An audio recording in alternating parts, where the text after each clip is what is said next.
દાહોદ શહેરના વેપારી કોર્ટે આરોપી તુષાર કડિયાને 1 વર્ષની સજા અને 5,75,060 દિવસમાં ચૂકવવાનો આદેશ કર્યો. દાહોદ શહેરના વેપારી એવા શ્વયન શ્રીમારે લીંબડી નગરના તેમના ઓળખીતા વેપારીને 6 લાખ રૂપિયા ઉછીના આપ્યા હતા, જેમાંથી માત્ર 25,000 પરત કર્યા હતા. જ્યારે બાકીના રૂપિયાની વારંવાર માંગણી છૂટા ન આપતા અગાઉ કોર્ટમાં ફરિયાદ દાખલ કરતા કોર્ટમાં સમાધાન થયું હતું અને બાકીના 5,75,000 પેટે ચેક આપ્યો હતો.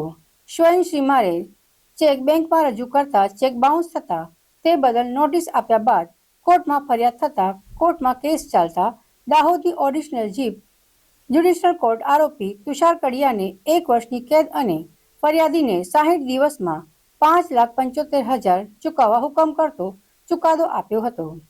મારું નામ અલ્તાફ હુસેન મંસૂરી છે. હું દાહોદ ડિસ્ટ્રિક્ટ કોર્ટમાં એડવોકેટ તરીકે કામ કરું છું. દાહોદ દર્પણ ટોકીસ પર રહેતા સચિનભાઈ પ્રવીણભાઈ શ્રીમારે તેમના લીંબડી રહેતા મિત્ર તુષારભાઈ કડિયાને 2 વર્ષ પહેલા 6 લાખ રૂપિયા હાથ ઉછીના આપેલા અને એ 6 લાખ રૂપિયા તેઓએ પરત ના આપ્યા. એમાંથી 25,000 પરત આપ્યા અને બાકીની રકમ 5,75,000 પેટે તુષારભાઈએ ચેક આપેલો સચિનભાઈને અને ચેક પછી બેંકમાં દેખાડ કરતા બાઉન્સ ગયો.